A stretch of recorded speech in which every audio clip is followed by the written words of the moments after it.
man who believed that I died 20 years ago, and I live like a man who is dead already. I have no fear whatsoever of anybody or anything.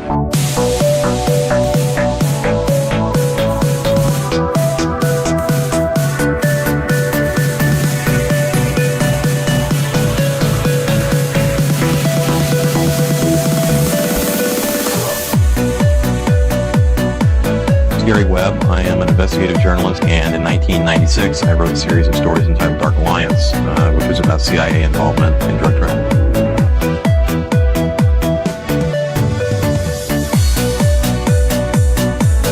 Are you a man who once said death smiles at us all? All a man can do is smile back. We've both been skull and bone, the secret society. It's so secret we can't talk about it. What does that mean for America? The conspiracy theorists are going to go I'm wild. sure they are. I don't know. I haven't seen the rest. Number 322. I sad duty to report this afternoon that my friend and colleague, Tim Russell, collapsed and died early this afternoon. I may die in this cell tonight or in the arena tomorrow. I am a slave. What possible difference can I make?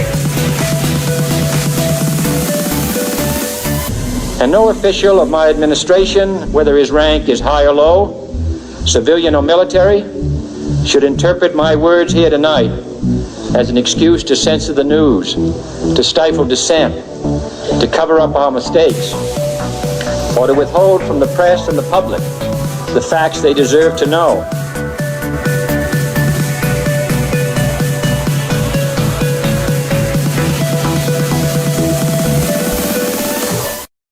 What's up? Welcome to another Already Dead, your favorite weekly conspiracy call-in show, a parapolitical, I guess whatever, if you want to be respectable or not, that's your choice, which route to go. But today, as always, I am joined by the great, the wonderful Austin Wade Picard. The mastiff Autism 316 has joined us. Yeah, we have another week in a weird world to go through. It's been a real bombshell for Epstein this week, but Israel ceasefire has been basically broken. We've had a wild week for sure. Yeah, it's also for those who caught it, for those who pay attention to I know we dual stream, so it Already Dead is under the banner of the Underclass podcast, for those who aren't aware, so it goes out to both our platforms, and also the No Way Jose podcast, but it's episode 666, and I did this, I actually sort of semi-purposely skipped Monday's episode. I could have done it, but my morning show, I could have done it like earlier in the day to make it work, but I was like, no, it needs to be 666 and Already Dead, because that's what we talk about basically every week anyways. Satanic type nonsense. And but yeah, if you guys want to be on theme today, call in. What is our number again? Whatever. I forget. I need to get to memorize that sucker. Oh, 1-833-722-DEAD. So you can call in there. We'll open up the phone lines soon. But especially if you got something spooky, something in the realm of Satanism. I don't know. Maybe we'll talk to Jacob. He's a former Satanist. He did say he stressed the former, but I told him you can't unsuck a cock. So. I'm just kidding. I don't know if he ever did that. I don't know what you got to do to initiate yourself in the Church of Satan these days. But Austin, did you drop that Columbine episode or what? Oh my God, brother! Or did you lie to me again about Monday? Yeah, dude. I am essentially my life is on hold until I get this thing finished. Mainly just because I am. Let's just say drowning in the details, and it's hard not to. And there's so many, I think, vital and very critical details that are important to the overall scope of the case, and also the alternative conclusion that I sort of come to. I think I just found myself back in the case files, reading classified memorandums and finding additional threads that were undeniable and necessary. So yeah, here I am I'm finally ready to start recording, so that's a plus, right? So I put a bow on it today, and so I'll get that thing hopefully finished within the next few days. 3 weeks, most. Yeah. Stop it. But yeah, I just know I will tell you, I'm concerned with the just the sort of total duration of what might be the potential outcome of this episode, because I'm not sure how long it's going to be, but it feels like it's one of my very longest, if not the longest. So I hope, I hope it's not over 4 hours, but we'll see what happens. Wasn't your God? I can't remember what it's so niche. I can't even remember what specific serial killing or what the name of the killing was. But you did that one on the the Fort Bragg murders. Fort Bragg murders. Yeah, that's right. Jeffrey that was what? McDonald. Wasn't that like 5 hours? That was over 4 hours, which was definitely my longest, but it's performed very well. I'm surprised, honestly. Yeah. but I appreciate it. I think mainly I come from kind of I don't know, the background of one of the core podcasts that I used to listen to years ago was Hardcore History, and Dan Carlin's Hardcore History, and I poured through every last episode he ever did, the long form content, and he had such massive series regarding ancient Rome and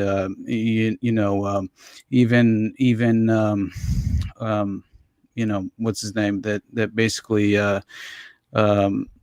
fucked the vast majority of the world, and we had Genghis Khan, right? Yeah. The Wrath of the Khan series is one of my favorites. It's very interesting. Yeah. but yeah, anyway, so I will say I always was hoping to be able to put together long form content in a way, but I also have to make sure it's organic and comes off in an authentic way, and I'm not pushing the envelope. You know what I mean? Hey, if you can make it work, I do think there are people will love that. I mean, it is unique. It's just I know from a content creator perspective, like, wow, all right, you're taking on a Herculean task, but hey, with that there comes the requisite payoff. So hey, go to town. So I look forward to it. I'll listen. Thanks, buddy. Thank you, man. I feel closer to Columbine than right now in this very current moment in time, honestly. Like whenever I do these episodes, it feels like I go back and into this sort of time and place and live through it again, and it's very interesting. But I will say I feel overwhelmed, just like, and exhausted in every way, but yeah, so I'm eager to get it finished. So yeah, look forward to that one, hopefully getting out within the next couple of days. But anyway, beyond that, we have many different developments. I mean, what we had, No Kings 2.0, right, which I found, it seemed well financed, to a certain extent, because I will say that did it in any way affect your real life? I do have to ask this. No, okay. not whatsoever. It was nothing like the first. But I will say there was a little bit, I wasn't like trying to get out into the world. I was definitely, entirely sucked into the project itself. So there's like one place in my like day-to-day life that like over the course of a week, I might go like a couple times, maybe 2-3 times, taking my wife to and from work. And sometimes there's this one little overpass, this one little tiny bridge where there's like 3 people where I might see with a little like No Kings like type shit. That is the extent to what's affected my life. So it's hard to take it at least bit serious. Oh, No King. We're like, okay, cool. I mean, that's why I do ask you. You're on a different coast. It does seem like out there in Cali, it's a little bit more of a big deal. It was they're taking this more serious. It was definitely here, and it was nearby as well, as far as like just gathering protesters or whatever you want to call them. But yeah, I don't know. It seems like for the most part, it was just kind of my wife noticed that clearly they were out near her workplace, but beyond that, it wasn't too much of like a hindrance on our lifestyle in any real way. But yeah, I don't know, man. You know how I feel about gathering for a public protest. I feel like it's just the perfect recipe for one, being very well surveilled, as far as like the mass surveillance taking place, and you will be put into some sort of just like I'm sure you will be placed into some kind of federal database, of some kind, and in no real positive way, but it's not as if we're insulated from that. So I'm just saying that as far as going down to I don't know, gather amongst the feds, it never makes sense to me, because I never see any real outcome in as far as moving the needle in any positive way. So I think it's important, to have your voice heard, but I don't know. I think you're putting yourself in a very dangerous position if we haven't noticed in the past, with just January 6th as the best example. I mean, this is where the federal infiltrators, kind of swim amongst the public and intermingle and kind of steer the masses into some kind of just opportunity that they will definitely exploit and take advantage of in some dystopian way. But yeah, man, I don't know. Just seeing the finances that were allegedly exposed regarding the No Kings 2.0, it seems like it was heavily financed by the usual suspects, right? Like the lizard people, aristocratic, dynastic families like the Soros, the Rockefellers, and the Fords, and I think Warren Buffett as well, which he comes up in Columbine. I didn't know that he later on purchased Flight Safety Services Corporation that was training up the 9/11 hijackers in the. It's very interesting to me that both John Bennett Ramsey, the father of John Benet Ramsey, who's affiliated with the child sex ring in the area and a secret society as well, was living in Boulder, Colorado, very nearby Littleton, and happened to be, a part of the same flight simulator software program that was being utilized, at the time for that very purpose, leading up to fucking 9/11. And who else is involved with this? Wayne Harris, Eric Harris's father, which is just fascinating to me. So again, it's like there's a reason that 9/11 there, and I describe it in the episode as like we find ourselves at kind of the crossroads, right, where 9/11 and Columbine. I forget exactly how I described it, but I feel like I did a better job. But anyway, it's insane how much they overlap, right? It's and to me. To back up a little bit, I know you really want to get into Columbine. I am kind of astounded that they.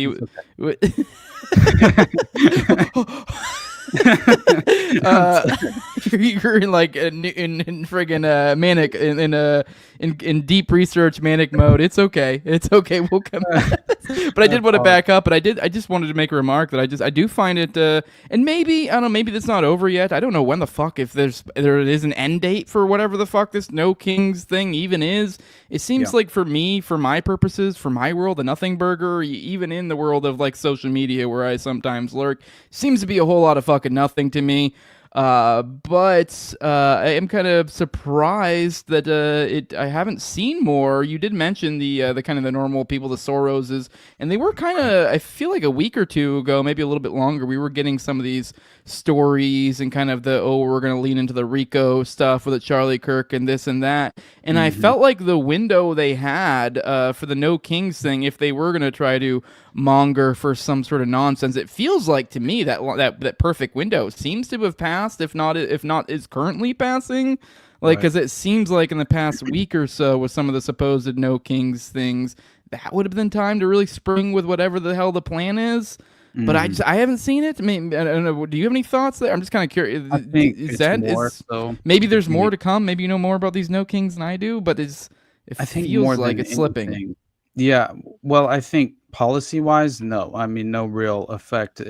But other than but it's a perfect paradigm for them to jump on, is what I'm getting at. Like the No Kings thing. So. Oh, absolutely. And I think that that the best, as far as like in the minds of the permanent establishment, I think really the thing that it accomplishes most is escalating the psychological aspect of, inflaming the culture war in every way. And I really do see that happening as far as just the ideological preference, depending on where you side.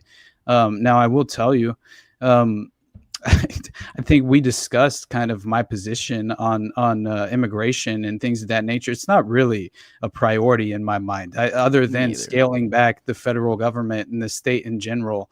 What do you have for me, to offer me? Because the vast majority of my experience is, the totalitarian tiptoe, right? And I've beyond soured on the border stuff, like to the point where I'm like a hop, skip, and a jump from like damn near. Like, while I may in theory or like aesthetically be maybe in line somewhat sometimes with some of the bordertarian types, I can somewhat backflip my way there, but it's still like at the end of the day, these are fucking cops. And it's like, I mean, you see these stories of them fucking shooting people's dogs, being in the wrong places, this, that.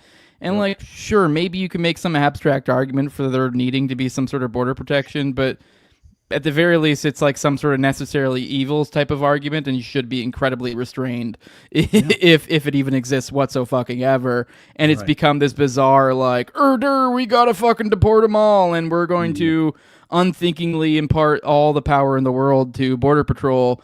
And then, like, but when you point this out, the rightoids, the Border Patrollers were fucking be like, well, that's not what we wanted. It's like, well, dumbass, that's what you fucking get. Like, that's how this game works. Exactly. And they've weaponized the border issue in every way.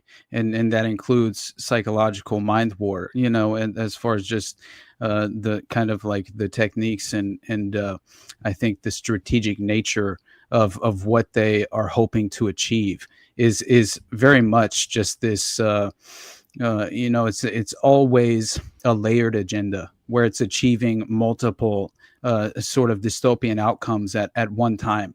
And I think that that is where I view the vast majority of the alternative media missing the boat.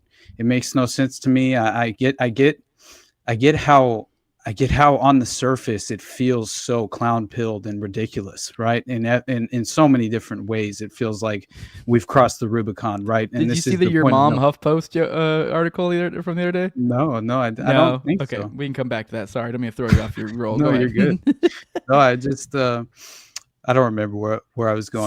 Sorry, you were talking about clown-pilled, and it's just the ultimate. There literally was a story, I believe it was written by HuffPost, where the other day, in relation to the upcoming Russia-U.S. summit, they're getting ready to meet in Budapest, and I guess the HuffPost question was something we're alluding to, that something along the lines of, like, implying that, like, why is it you're doing in Budapest or whatever, implying there's some sort of negative connotation, which perhaps there is. I don't fucking know. Don't really care. Because I guess at one point in time, supposedly Putin had promised not to invade Ukraine. It was in Budapest or something. Whatever. I guess there's arguments why it would be there and why it's actually neutral ground, whereas the lefty HuffPost journalist was kind of trying to, whatever. Who cares? But then Catherine Leavitt goes, your mom. And then they ask like somebody else, and I don't remember who the other person was, and literally the response was your mom. And so like two people gave them like literally your mom. Which, like, I think it was kind of a stupid question, but it still is like, I mean, can we really your mom? Right. That's hilarious. No, I didn't realize this. Yeah, so there's an article that is our current paradigm where we are literally Michael Scotting it at the highest levels of government. Well, there we go, and it does that only reinforces my point, right? As far as the surface level interpretation of kind of, the political actors in the theater at large is how I look at it, and whenever I see all these members representing, like, first of all, do individual operatives who work for USAID legitimately wear USAID t-shirts at the No Kings protest? Because that's a little bit too ridiculous to me as far as to accept at face value. Because is USAID, I mean, I guess there is a USAID entity, but that's just money. Yeah. So you're saying the people who are receiving money from USAID who's that guy who went on Rogan? Shit, I forget his name now, but he and he went on Tucker as well, and he kind of like rocked the boat and made some legitimate waves. I forget, coming off the kind of just like the outcome of those two shows specifically. I mean, there's a lot of shows that you have that are a big deal, so you're not really narrowing it down a lot. At least the time frame. I cannot remember, dude. I can't remember his name, but I think Sam retweeted it or something is what it was that I saw. But basically he was there, which he himself screams of like some sort of spook.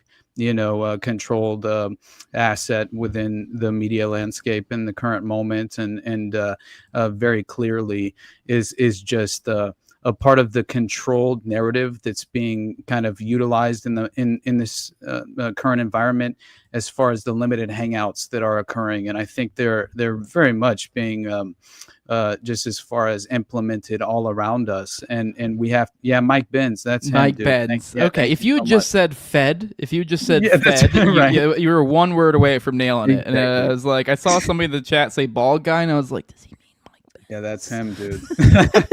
Yep.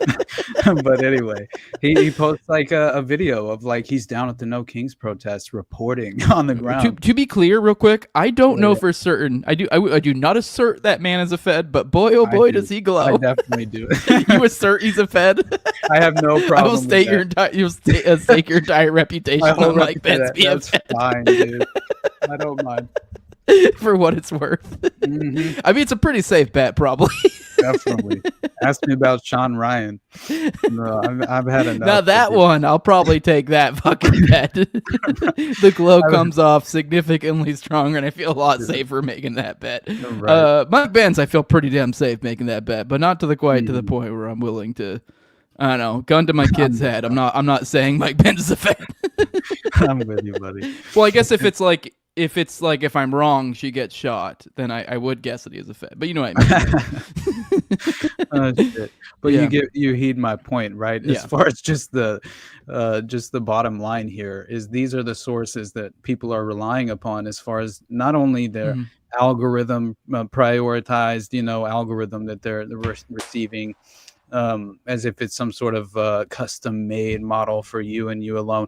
It's all just some, in my mind, that you see it as far as just engaging on Twitter. Like it's what the algorithm and the social media timeline is meant to do, is keep you in this hyper emotional state of mind where you're attempting to, one, either take bait one way or the other, if it's reinforcing your confirmation bias or it's leading you into a direction of conflict.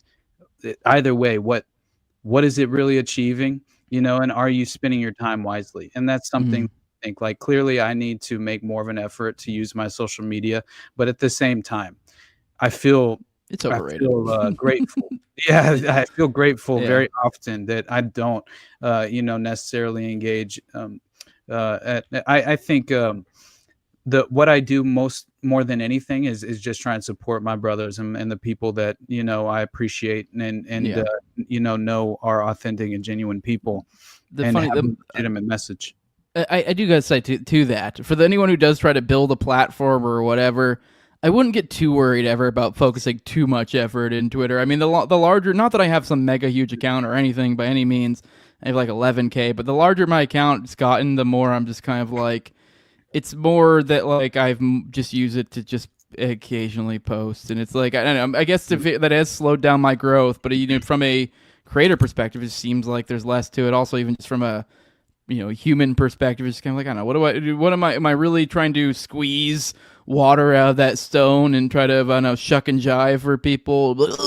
Like, so it's when I have something to say, I'll fucking say it, and it is a little bit overrated, although it's nice to have a little bit of a reach. So definitely follow me on Twitter at Tower Gang. right. I do think that's the beautiful silver lining, though, is the networking capability it offers, and that's what I've relied on it most for is really just like kind of I don't know, using it to facilitate kind of relationships that the forming of relationships, and it's led to legitimate friendships and beyond that. I think the only thing that more followers provides you is more credibility when you reach out to certain people. I think that's mainly it. And that alone feels gross that you have to kind of play that game, But it's fair. It's fair. Yeah, it makes sense. I mean, if you're fucking Sam Tripoli and you're trying to book guests to some degree on a certain level, you are kind of looking at metrics because they are to some degree. And yeah, there's unproven people. You were unproven. You hadn't done anything when you went on the Sam. I think it was your first podcast was the Ruby Ridge episode. So like that was crazy, dude. Yeah, I had no experience with any sort of fresh out of Langley. Yeah. Fuck. no interviewing expertise whatsoever. Like legitimately, I had just consumed so much content over 10 years of working shit dead end jobs that I fucking hated, that essentially I was so committed to getting out from under having 9 to 5, which wasn't necessarily my, obviously when I was working, but you get the point.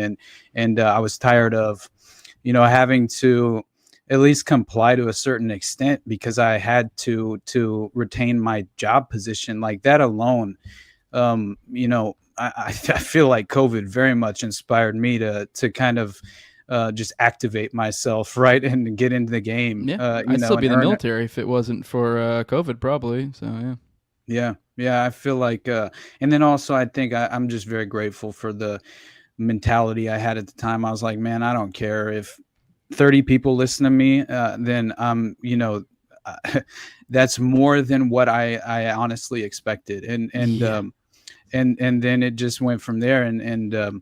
But I will say it's just, I think going into it with the idea that I knew I had to earn my seat at the table and kind of put in my, just as far as like put in the effort and prove my commitment, to a certain extent, then I felt like this was one of the last remaining avenues where you could actually achieve something. You know what I mean? And so, yeah, that's something that I encourage everyone to do if you're, thinking it over and consistently talking about the idea of doing something like that. Just go for it, brother, because, that was all that I was doing. And then I embraced the mantra of like, man, stop talking about it, just don't talk about it, be about it. You know what I mean? And I feel like it always pays off. So yeah. And I mean, it depends on what your goals are, obviously. I wouldn't recommend it for just anyone, but if that's something you want to do, do it. But if you are like, I'm going to fucking be super famous and be rich, like maybe after like 3, 4, 5, 6, 7 years, if you really crush, and even then probably not, you're likely just going to consistently put in the grind, maybe grow. Some people blow up, some people don't. I mean, it really is just, but at the end of the day, just kind of do your thing. And then they, ironically, it's kind of like, I think there's some degree, it is like it's like, I've always said, the more you, it's like with being, anyone's been in a relationship for a longer time, it feels like the harder you try to get laid, like the less likely you are. It's kind of the same concept here. It's like if you're trying too hard, if you're really, if you're out there, but if you're just kind of doing your thing and you're doing what you want to do, it kind of just falls in your lap. Right. You know what I mean? So, obviously, I've said a few times that, I was so desperate to have conversations with individuals who were far more willing to engage with an open mind and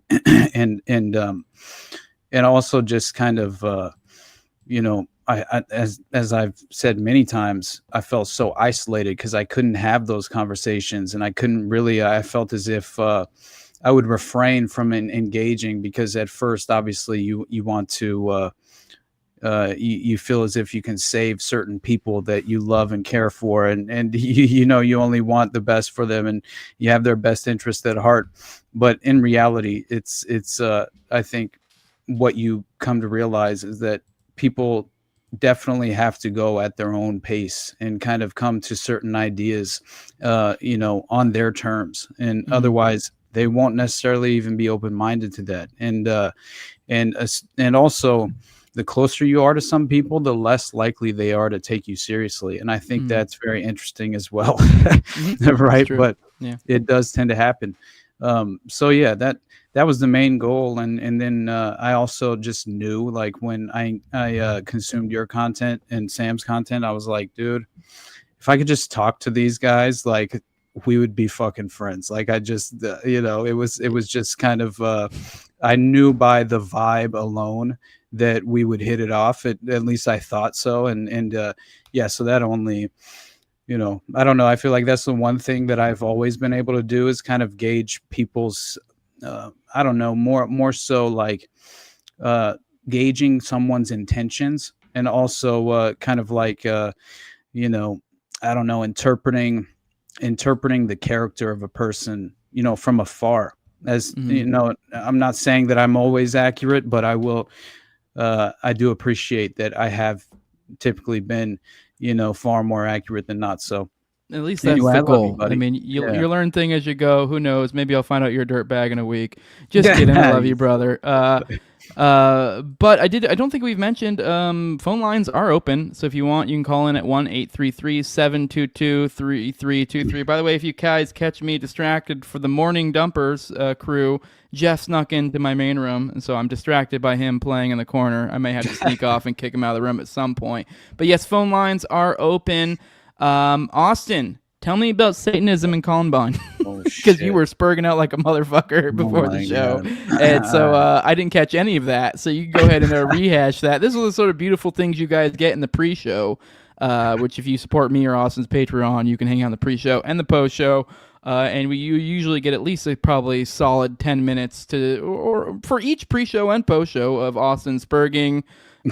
So that is the kind of content you get. But tell me, we're trying to focus a little bit on Satanism, kind of make that the theme today. Right. But there was a little bit of that vibe in Columbine. So tell me a little bit more about that. I think maybe I'm getting ahead of myself. I remember when I had Jolly on the show, I vaguely recall, and you talked about it a little bit before the show, there was like kind of a blood oath type thing, which for me, I remember in my head, I kind of characterized that like that 90s, every 90s movie where he'd be like, oh, we're brothers now, and here's a blood pact, or I don't know, some like that kind of thing. It was just some sort of signification of them being close, but sounds to me maybe there's a little bit more of a darker, sinister aspect. This plays into the trench coat mafia, which is what kind of gets associated with these fellas. I know we had Marnamac on recently, and she was telling us she was actually in Columbine. She was kind of, if I recall correctly, kind of making it out like she doesn't even remember it being a thing so much. So it might have been, maybe that was kind of insinuated more than it being a real thing by the Fed. I don't know to what degree that's a put on or not, or over accentuated after the fact, because they like to point you where they want you to go. So, absolutely. Yeah, and that very well could be one of the elements factoring in. What did you say? Okay, I got you.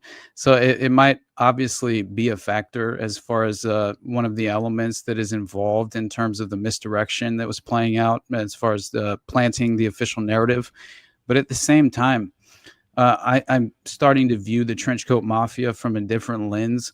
And that came from this basically this internal police case file that I was reading through regarding the interview of a student from nearby school, which was apparently very nearby Columbine, and also I forget, I think it's Arapahoe County. I'll look at it in a moment, but it's interesting because it seems as if he was the kid who was found with child pornography in his backpack, and so this case file was then basically just internally put into circulation as a report, right? And this is what essentially provided me with the window into this new interpretation of what the Trenchcoat Mafia actually was, because it seems to be far less of like a subset or let's say just a kind of a social clique in the school. What did she say? They were seniors and I was a freshman, so it might have been like past my era. I was just bringing it up to remind the audience. Right. I wasn't even going to read it, but that was Marnac from last week, and she was just mentioning just to kind of caveat, and I remember that too. So I was just kind of saying that's how she remembered it. I'm not saying that's true or not, but just one anecdotal example. So. Right. Not at all trying to say that's in accordance with the actual fact, but sorry. Yeah, right. That's what she said. She was a freshman at the time, so she may have been a little bit out of touch. So don't take that to the bank too far. So, well, it's interesting because I think that there was an affiliation with the local membership of what was referred to as the Brotherhood of the White Temple, right, which was a membership of the White Eagle Underground, which stems back to I believe it's called hold on, let me find it. It's a secret society essentially called the White Eagle Lodge, and so this is once again kind of just think Freemasonic, esoteric, ideological exercise within a local lodge of some kind, but then it seems to be far more vast than this, and that's what I found to be most interesting is that, and this is also the timing of it all is in the window of PatCon in my mind, and I think that this plays perfectly into the formation of the plotting leading up to 9/11, and this kind of white supremacist footprint of like the Aryan Brotherhood or the Aryan nations being considerably involved with members of the Mafia who were apparently implicated in this network as well. So this was an international criminal syndicate that was utilizing rogue intelligence operatives, allegedly, according to a police officer, right? Which, in my mind, I think this detective was in over his head. He was essentially swimming with the sharks, and he didn't realize this fact. And so he was reporting on something in a sort of honest way, but in reality, he wasn't read in on the overall scope of the covert and clandestine network that was being facilitated all throughout the domestic U.S.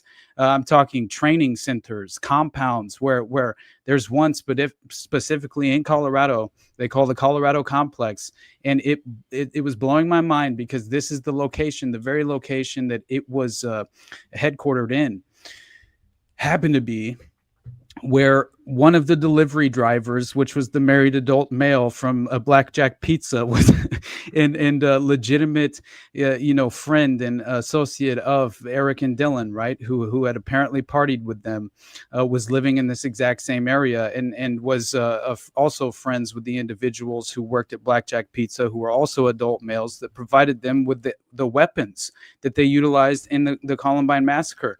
Two of them were charged after the fact and didn't really do that much time, honestly, for providing, the automatic weapons and things of that nature too. At least one of them was the Tech 9, I believe, that was definitely a part of the weapons that were provided from an adult to an underage child, which, is clearly, the issue there is that it was illegally obtained. And then also, I believe one of them was a sawed-off shotgun. And so it's that's interesting as well. But again, I'm just considering the idea of all of the elements playing into this perfect recipe that we've witnessed so very many times, and then how it kind of manifests itself in Columbine specifically. And so you have this fellow employee at Blackjack Pizza, which is affiliated with this underground network of white supremacists, and it's called the Brotherhood of the White Temple. And so it's part of this wider network that they refer to as the White Eagle Underground, and is apparently associated with that lodge, the White Eagle Lodge. And so you look up who the kind of founder, right, of the Brotherhood of the White Temple was. And it's an individual by the name of Maurice Doreal. Okay. But his birth name was Cloud Doggins. All right. And so he is an occultist. And he apparently in 1930, this is when he formed the Brotherhood, right, in Denver, Colorado. And so he was previously heavily involved in theosophy. All Brotherhood right? of what? What's this called again? This is called the Brotherhood of the White Temple. All right. And Maurice Doreal is the founder. And he apparently was into theosophy, right, and the Theosophical Society prior to becoming the founder of this kind of new occult organization, practicing some sort of it seems as if it's a pivot in a different direction. It's just another kind of this is very strange how it's they attempt to recruit individuals in modern day still to this day, right? It's very interesting, but anyway, so Doreal claimed to recount. Did you say that there was actually a connection between Doreal and them, or was that just who founded this White Temple? No, he definitely. I mean, I think that it's important to know who founded the organization for sure. Well, I know. I just want to say. Is he also? I thought maybe I misheard you. Is he the one who gave them something too, or is that something? No. Okay, not the actual just founder. No. There you go. Go ahead. Yeah, just I didn't think so, but I wanted to clarify. I thought you maybe said that. No, it was just the initiates who were among the Brotherhood in the local area, and so. But it's interesting to see what they allegedly practiced and what they believed and embraced as their kind of occult ideology, and so. This is very strange. The origin story comes in the form of, so in 1925, this is what Doreal claims, and this reminds me of was it Joseph Smith, the founder of Mormonism? Isn't that his name? And so this is what Doriel claims, that during 1925 visit to the Great Pyramids of Giza, he discovered a set of ancient emerald tablets belonging to the ancient Egyptian deity Thoth. All right. And so he reimagined Thoth as apparently the king of Atlantis. Right. And so Doriel then claims to have translated these tablets, which he published as the Emerald Tablets of Thoth. And so this is one. Okay, this is one of those offshoots of the Emerald Thoth, whatever the fuck, Yeah, dude. Which is a whole. I don't know. I've never really taken that dive, but then you get into the weeds of like, oh, is it real? Is it not? But it's like all it is like it is like you said. It's this Joseph Smith bullshit where you go and like that's the emerald. It's just some shit that people supposedly say, and you're like, well, this is the whatever the ones from Atlantis. You're like, but that's not literally. That's just you that whatever. Anyways, sorry. Right. It's a whole weird ass rabbit hole. But go on. Sorry. Oh hell yeah, it is. And they apparently Doriel in 1931 in L.A. he claims to have met with 2 Atlanteans personally. And they took him to Mount Shasta, right, to a cave underneath Mount Shasta, and this plays into like heavily into the Tool Society and the Nazi occult because they I believe it was called the Green Order, and it was kind of the Luciferian. It's very interesting how this kind of Luciferian ideology has been kind of I don't know, twisted by various organizations that have formed, right? But then also seems to harken back to like these pivotal, kind of moments in time that they view as core in terms of their ritualistic practices, right? And core to their ideology as well. But I will say that he claims that he developed a cosmology, right, that focused on the inner earth and described underground races and claimed to have learned about all of this from the Atlanteans, and then he developed theories of an underground serpent race, which I found interesting. It's just straight up telling you right here. I don't know if we still have this up, right? Yeah. Oh, you guys are still looking at what I'm looking at right here. Kabbalah straight up says it. Go on. That's what it is exactly. Yeah. And so when he also incorporated extraterrestrials into the ideology at a certain point whenever they were in vogue, which I thought was interesting as well because it seems to fit the pattern.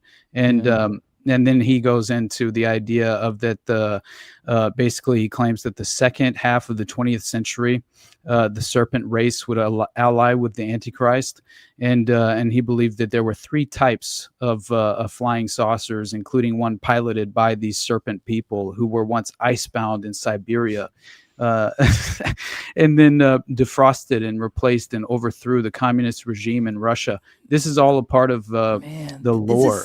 This is so crazy because as we're going through this, it just makes me think of it. It really makes me feel like that, like maybe. I mean, I was about to say this. It feels like all of like Satanism, or not even Satanism, just whatever this generic belief systems that spring up, whether it be Temple of Set, this, that. They all just kind of feel like at their core, they're all kind of the same thing, and it's kind of like a Jordan Peterson lecture, and that like it kind of brings us all back to archetypes and base symbols and stuff, and he does kind of get into talking in fucking circles and gobbledygook, but he does kind of bring it all to archetypes, and if you do look at all of these kind of as that, they are like as you're talking, I'm looking through this metaphysical church shit, and it is. I mean, you mentioned Joseph Smith, Mormonism, kind of the tablets, this, that, and then even the fucking the Emerald Top, and it is like as I'm looking through this, it's all the same. Like it's all these different, and not even while I am a jaded, kind of atheist, agnostic type or whatever, and so I am apt to find myself being like when people are like, oh, cults, I'm like, well, technically any religion to some degree is sort of a cult. But there is with these specific things, these offshoots, these Temple of Sets, these fucking Brotherhood of White Temples. It is at its core. They have the same, and I don't know if I can necessarily give specific word to the things of each, whatever, but they have the same base components, I guess you could say, and they are definitely distinctly different from like your typical, maybe your base religions, or at least the way they're practiced. In very, very much structured differently. Belief systems are different, and it is something very characteristically set apart from your normal religions. Where it is like, I'm looking at a fucking strong ass glow, is what I'm looking at. Absolutely. So dude. yeah. At every level of this, and it's also strange because, and it was Sedalia. I don't know if that's how you pronounce it, but Sedalia, Colorado, is the I think what we should focus on in terms of it's only 14 miles from Littleton. All right, this is very interesting because that's where allegedly the Colorado complex was headquartered. And so again, this is exactly the location where some of the adult male delivery drivers from Blackjack Pizza who were, legitimately associating with Eric and Dylan leading up to Columbine. Real quick, Austin, sorry, just to clarify this, on this specific connection for the Brotherhood of the White Temple, you're saying that the people, or one of the individuals who I believe you said, what is the connection? I know Blackjack Pizza, one of the individuals, just to hone in that to like the specific connection here, because I do think this is important. What is the specific connection? Just real quick, and then just get back to where you're at, because I just wanted to, just for the audience and for myself, I want to know this. Right. Yeah, I think it's important because I had mentioned his name last week. He's the individual who was involved in that 2008 plot to assassinate Barack Obama. Yes. Right. And I think that's very strange because, and again, I detail all this in the solo project that's coming out soon. And it's very interesting. His name was Nathan Dwayne Johnson. All right. And he specifically, it was the adult male Blackjack Pizza delivery driver who associated with the Brotherhood of the White Temple because he was clearly involved, I believe, with Theron Gartrell and Sean Adolph in practicing these white supremacist ideology, at least the ideology that is being represented by this local chapter, which again, this is a network that supplies weapons and training as well. So and methamphetamines and drugs, right, distribution are involved. Just think the age-old playbook of Iran-Contra and everything that we've kind of witnessed in terms of its manifestation all over the domestic U.S. Most recently, remember in the Atlanta child murders, Hartsfield International Airport, where that alleged mass shooting was foiled. The plot was just foiled like within the past couple of days. And I thought that was very interesting. But anyway, so yeah.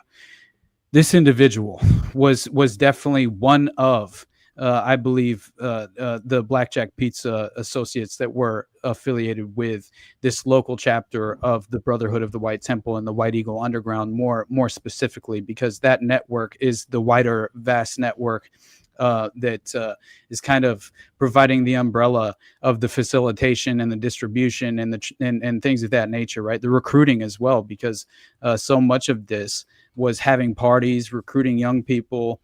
It goes to show that the Trenchcoat Mafia, I'm beginning to realize, is much more of like this kind of organization within the local area that's represented in geographically, and also is given. There are distinctions between the groups of Trenchcoat Mafia members that apparently, are affiliated with.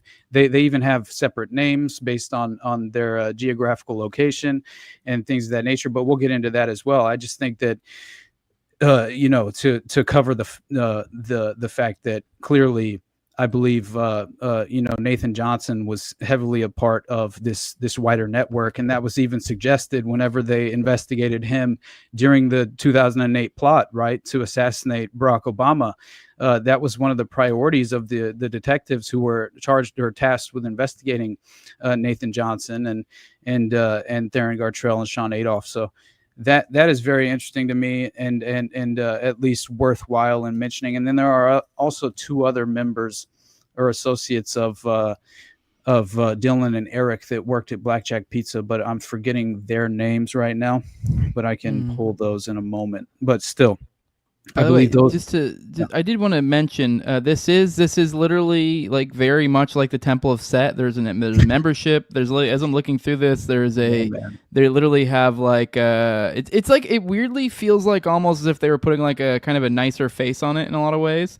But yeah, there's like a certain amount. Like there's a specific structure. I believe it's like 16. Or essentially there's only so many different kind of like they had like every one's somewhat different, but they have like core different like hierarchies and stuff. There's 4 neophyte and 12 temple grades in this. I mean, look at all, like they literally have like a hierarchy within this, which I guess you do see in some organized religion, but something's weird about this.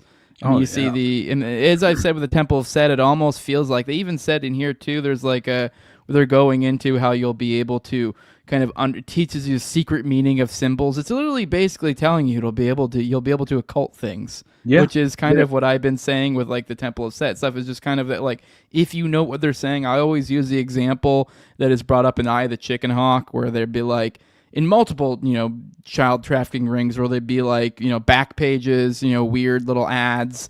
And like, if you know what you're looking for, and a lot of times, even if you weren't looking for it and you just look at it with a critical eye, you'd be like, I think they're talking about fucking kids. It didn't really take a whole lot of discernment, but because it's like hidden and kind of it's occulted, so, but when you're able to understand their meanings, then the whole world just becomes you're signing up for job listings when you're going on to Brotherhood of the White Temple, or signing up for your annual membership to the Temple of Set, or whatever the fuck. I'm sure there's probably all sorts of agents or whatever the hell you want to call them out there in the world that probably have an assortment of different memberships to these different sorts of groups, probably. So.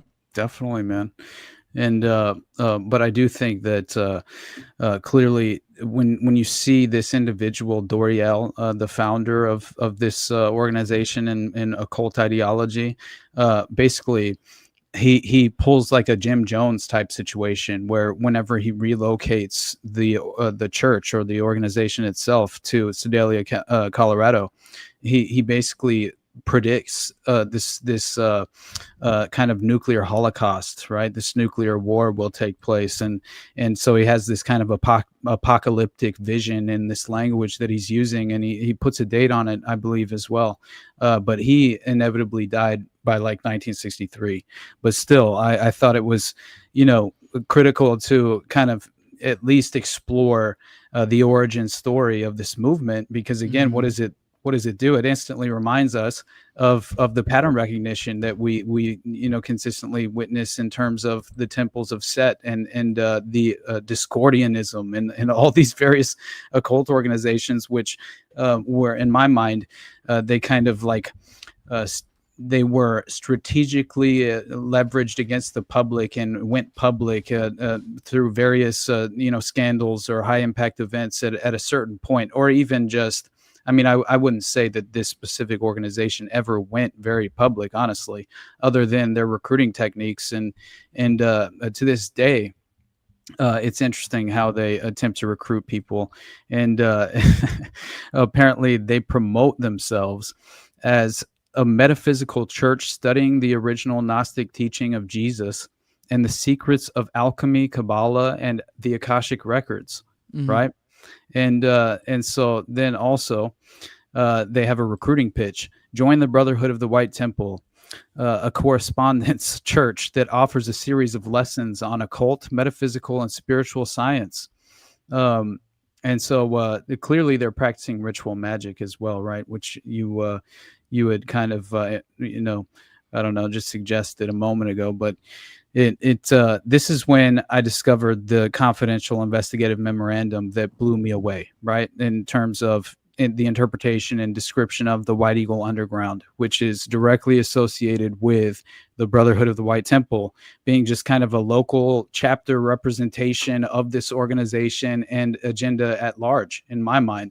And so again, we have, and this sort of feels like a smoking gun to me in a way. And so basically the way that it's described in this confidential memorandum is it implies that the group itself was actually a cult consisting of high-level rogue intelligence agents and foreign terrorist operatives. All right. And so the investigative memorandum, which was dated March 31st, 1997, this was regarding a felony case of child abuse. Did you hear me? This was involving a felony case of child abuse by a man by the name of Paul Schultz. Okay, and so the subject, damn it, every time, every time I was like, when I found this, I was like, God. I almost said every time with the pedophilia, and then the other thing hit, and I was like, really every time. Really every time. And so this is crazy, man. The subject line itself reads "The Star Chamber" and "White Eagle Underground." All right. And so the background begins by saying the investigator received a call prior to Thanksgiving from a woman currently living in Cypress, Texas, a Houston suburb. Instantly, I thought Dean Corll, John David Norman. I thought the net with the Odyssey Foundation and the Delta Project, right? Just in the way that it has this major footprint of this very similar criminal syndicate in that very same area. And so again, it just I thought of that just right away. And so, but this woman who called the authorities, her name was Belinda Schultz. All right. And she was 41 years old at the time. And she disclosed that she had learned about the inquiry into a white supremacist terrorism centering on New York City through a third party. This is in 1997. I just found that to be very interesting because the scope of all of this comes in the form of there is a major plot of a terrorist attack of some kind, playing out and going as far as being given the green light in New York City. And I couldn't imagine being one of these investigators, right?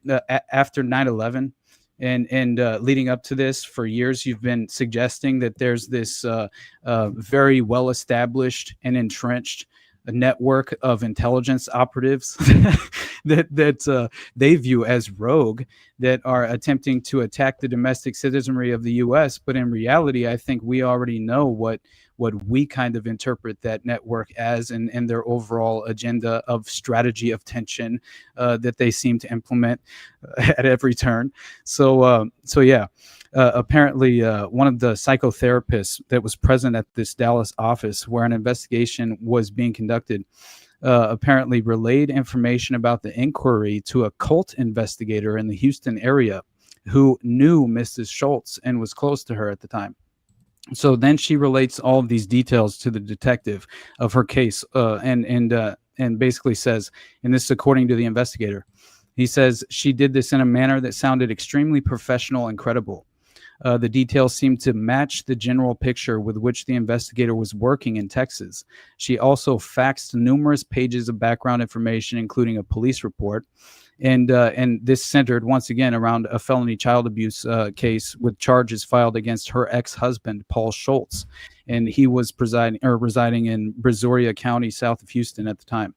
And so this man, her ex-husband, had allegedly sodomized her son, Nicholas, who was 6 years old at that moment when this was reported. And so he sodomized Nicholas in a severe manner over a period of many months. And the sodomy had allegedly taken place in the context of, quote, satanic and or, quote, Luciferian cult activity perpetrated by associates of Paul Schultz, the father. So the cult is apparently also... It's described as a neo-Nazi in its political aims and seems to be associated with terrorist planning, particularly bombings and assassinations. And so then you have child witnesses repeatedly describing personnel that was affiliated, or at least a part of the White Eagle Underground, wearing Nazi uniforms. Oh, we got child fucking Nazi Jews again. God damn it, Gladio, cool down. It never ends, bro. It never ends. And so they're wearing these Nazi uniforms and insignias, as well as portraits and acts of venerations for Adolf Hitler. And so over a period of 2 months, beginning in mid-January 97 and continuing through March, The investigator interviewed numerous persons who had knowledge of the case and knew Belinda Schultz personally and Paul Schultz. And he did not directly interview the child, but he was present on several occasions when the child spontaneously offered information to his mother or was gently questioned by his mother about the case. And so he claims to have been impressed at all times with the extreme professionalism, determination, and competency of the mother in this matter, as well as the intelligence, consistency, and ability to construct plausible stories on the part of the child. Now, Mrs. Schultz, her reputation in the community was apparently very high as well. And so he speaks on apparently a lengthy occasion with an individual by the name of Carlton Collier, who's a representative of Houston-based Justice for All, which was a citizens advocacy group. And apparently Miss Schultz had made a 4-hour presentation to that group in the summer of '96. So the group had taken a significant interest in the case and was pursuing it vigorously just prior to the tragic death of that very group's leader, Miss Pam Lynchner. All right. She died in the tragic plane crash of TWA Flight 800. I instantly thought, just fucking, hey, how about Howard Hunt's wife or anyone else who's clearly been, just wrapped up in that very strategy? You're muted, brother. Oh, sorry, my bad. I was just saying, I didn't say anything that substantive, but I was just going to say, I swear, I've read so many goddamn parapolitical books where it's like some other glowy figure is like, well, they were in TWA 800 too. You're like, yep. There's always, so anyways, yeah, obviously you point out Howard Hunt's wife, but it's just funny. It's like a kind of like Jonestown when you find out like, how the fuck, oh, and they got this one spooky person over there, and they got this other spooky person over there, and you're like, what the fuck? How does this even happen? Oh, yeah. This is one of those where they just kind of, I don't know, they somehow manage to kind of round up all the things they need and pop, and it's bizarre. Yeah, exactly. And yeah, go ahead. This is really the moment where things get interesting, but we can shelve it for the intermission if you want. Yeah, actually, that would be. I figured now we're at about an hour. I figured maybe we'd cool down and maybe start shifting gears over to maybe we'll bring on Jacob to talk about his time in the Church of Satan or whatever. Cool. But I do also remind you guys, call in 1-833-722-3323. We're kind of, I think, changing up the format a little bit. I think we might stick with this where we just keep the phone lines open pretty much the whole episode. Maybe like give it like a couple, like 10 minutes or so, usually at the beginning of the show, till phone lines open up. And then the second half of the show, we will take calls, but we'll also bring on patrons. So for any of the paying customers, I see a good deal of you guys back there. You guys are welcome to come on and hang out with us, field calls, shoot the shit, ask questions, whatever. That is your prerogative as a supporter of me or Austin. So holler, just voice your willingness to come on in the private chat. I know a lot of you guys don't even want to come talk. You just like to hang out. You hang out there for the pre-show, post-show, and for hanging out in the private chat. But that is an option there. So whether you want to hang out in the private chat and get your option to come up, just letting you guys know, go ahead and put in your request now. Jacob, go ahead and roll that beautiful bean footage. We'll be back in a few minutes. And go get a drink, go pee, go do whatever. Enjoy this beautiful edit. This program deals with devil worship and satanic beliefs. It contains explicit scenes and descriptions of violent crimes and rituals. Because of the program's theme and controversial subject matter, parental discretion should be exercised.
All right, I don't know what happened, but I think Jacob must have walked off.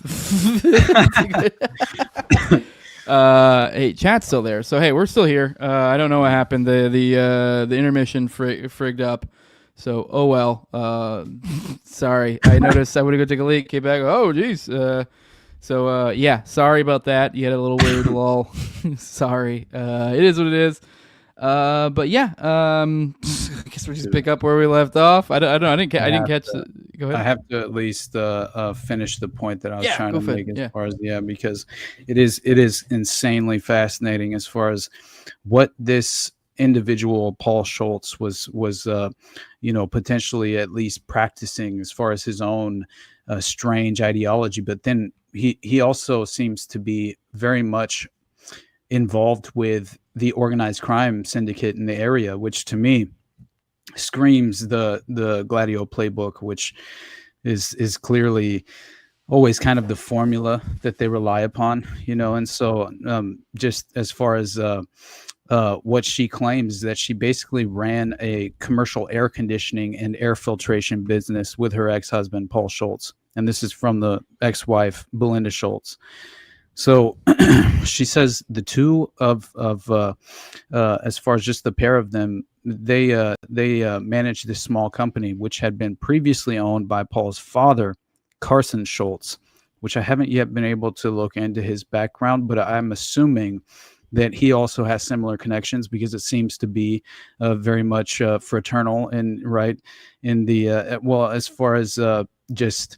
It seems like they keep it in the family in terms of the initiated, right? And so it makes sense that he would also have strange connections. But still, Miss Schultz, she stated that she basically ran the business because her ex-husband had a continuing substance abuse problem involving drugs and alcohol.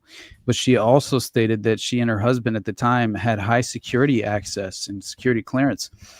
Because of their business to all of the major petroleum refineries along the Gulf Coast. So she then says that, apparently she was, obviously I mentioned he was, I believe, 41 at the time, and she was also in her mid-40s whenever she made this report. But Plattsburgh Air Force Base, definitely. It's going to be in the episode.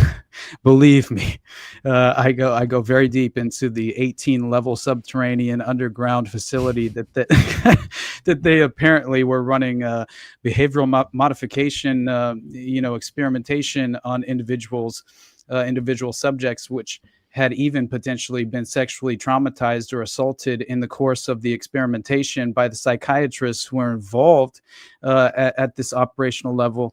But and then there's even a quote.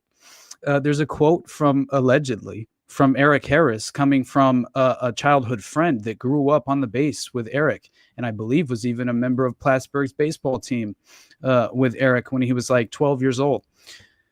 But either way, it's all very fascinating, and it seems like since the age of 10 years old, he might have been experimented on, and that makes a lot of sense, right? Considering the idea that he had prior programming, and they essentially, I think they dosed him with the perfect pharmaceutical recipe at the right time, and they helped escalate everything and greenlight something that I believe was far more of a fantasy in the minds of the children at the time. At least that's how it seemed, almost like the dream that Sirhan would have about the shooting range. It's like this is the Manchurian recipe all day long in my mind, but still. So this is the portion that's very strange, other than the idea that that they clearly had this high security clearance.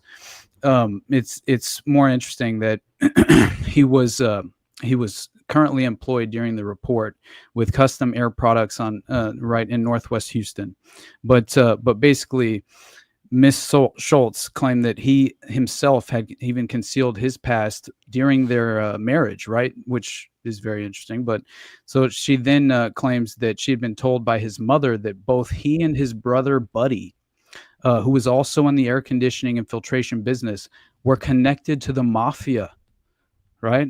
And so this is when so Nicholas Schultz, right? He's the young child who apparently, according to the detective, his IQ hadn't been tested, but he seems far more intelligent and articulate than most children of his age, which tends to be what people claim about these traumatized and sexually abused children, is that they kind of like, they're forced to develop more of an adult personality at a younger age. And that is why I think they fractured the identities through dissociative identity disorder and create the alters in order to maintain a certain, because I believe through whichever alter that you activate, you essentially, through the layered programming, you can basically cause the victim to, which we had mentioned in the Dutroux case itself with Regina Louf, and the idea that the theories, the wavelengths, the different types of the basically her alters would be various ages, right? It would and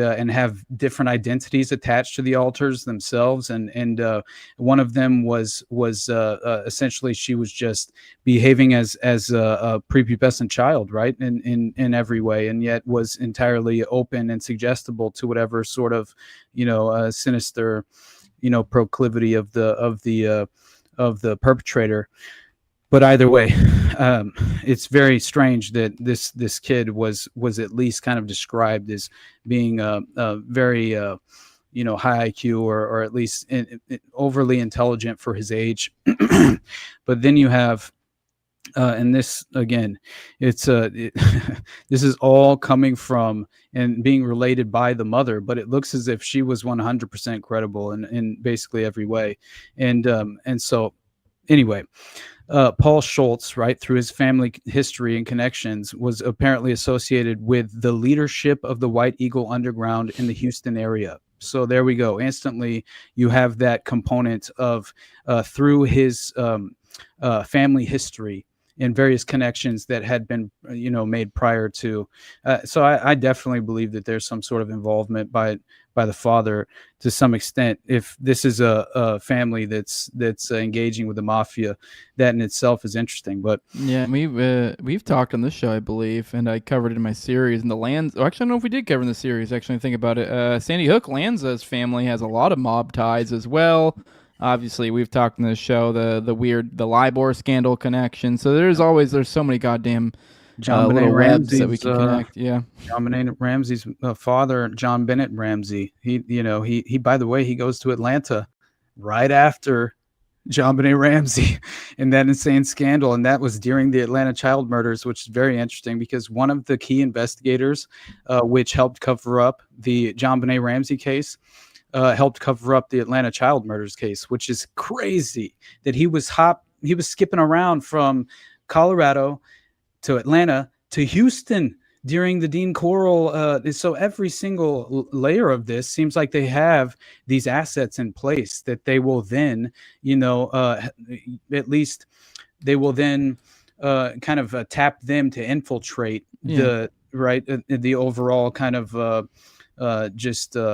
the wheels of justice that are clearly going to be, but you get the point. It's just fascinating to me that there's so much of what we have seen.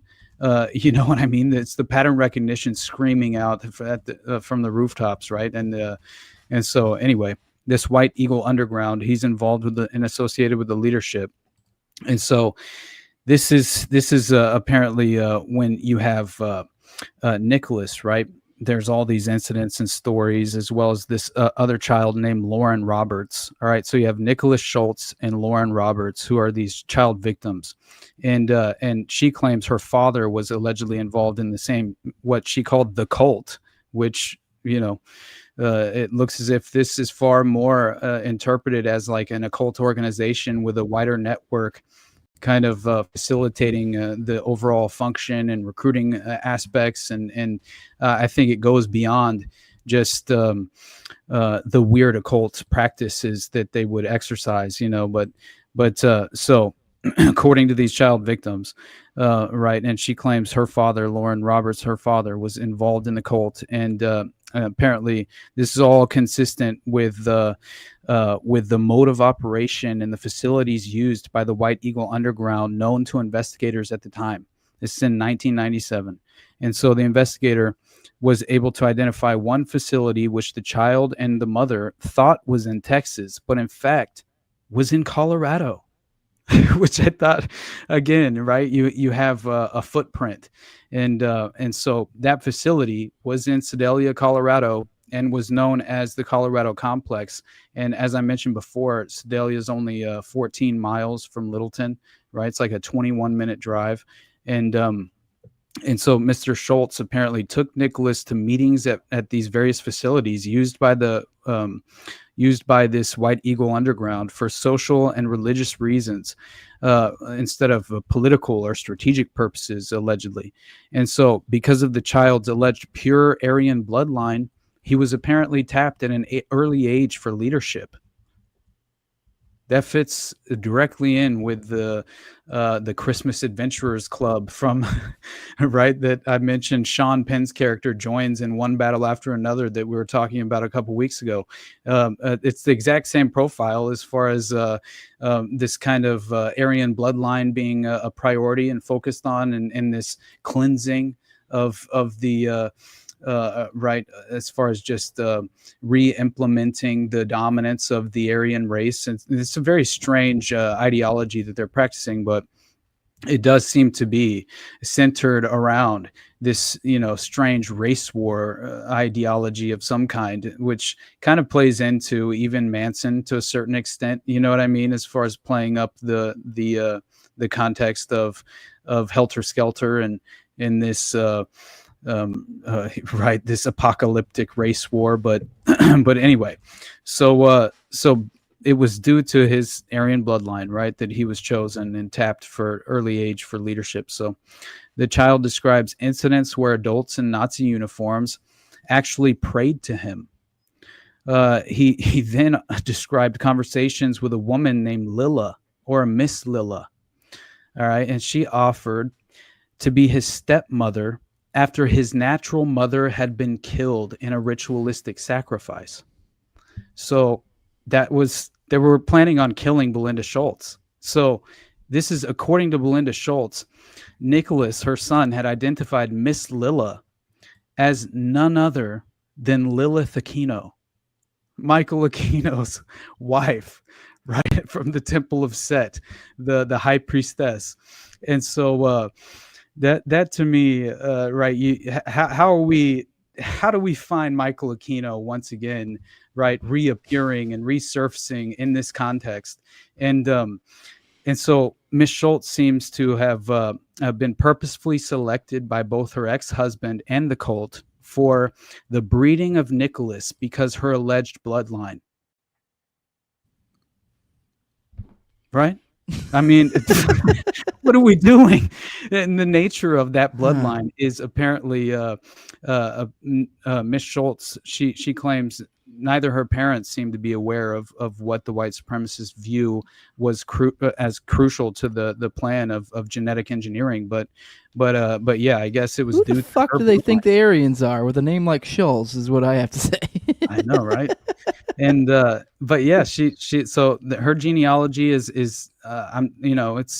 it's not really well documented at all. But the cult apparently that they're speaking of, which is known as the White Eagle Underground, which is the overarching network, was apparently the same as a secretive group known to military and domestic intelligence officials as the Star Chamber.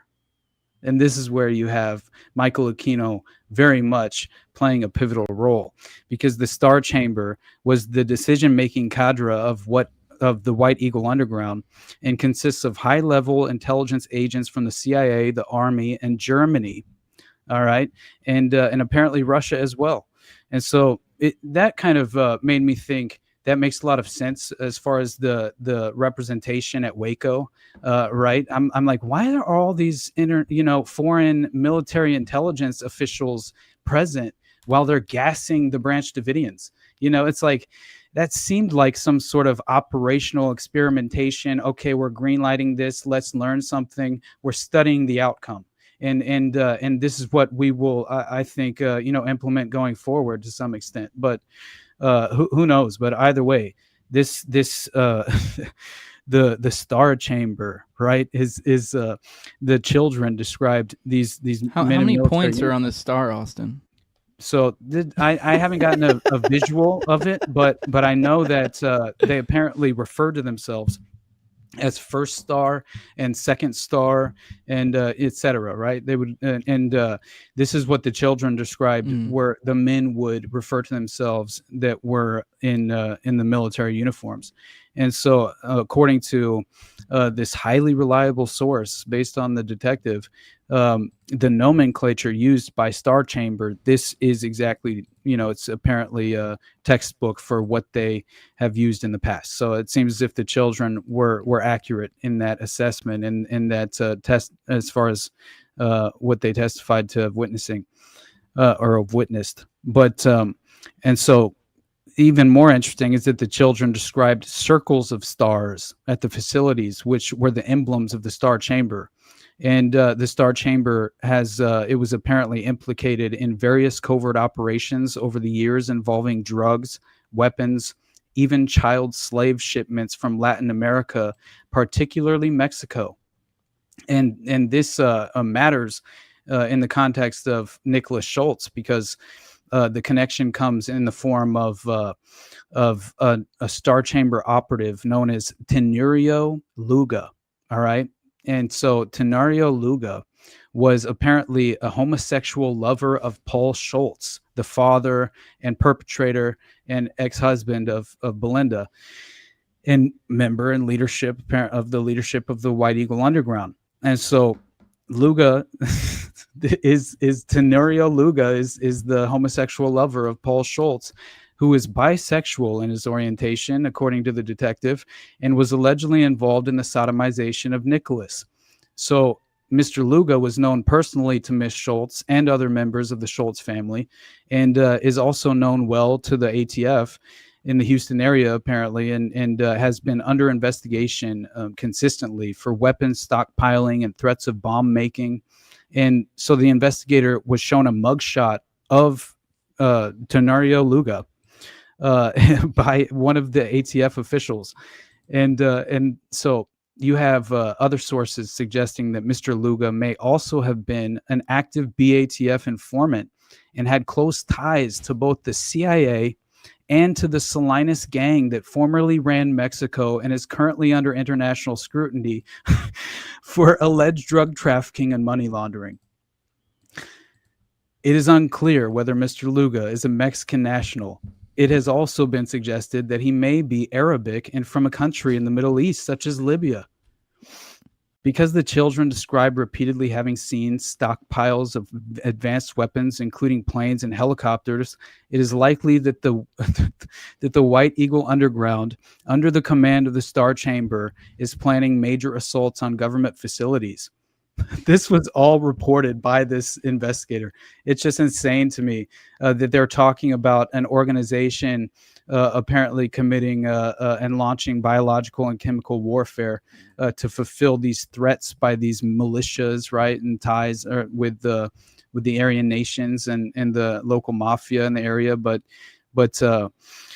yeah, it seems like the command center for the operations was potentially Houston, or just in the Texas area, including the Texas Perfection Ranch, which I didn't look this up. You should try and look that up right now. Yeah, I'll look it up right now. Texas. Say that again. Texas what? The Texas Perfection Ranch.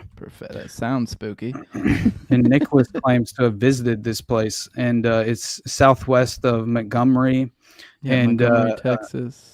Yeah, Nicholstone on the Bayou, and was a large antebellum home. And it was in Dickinson near NASA facilities, right?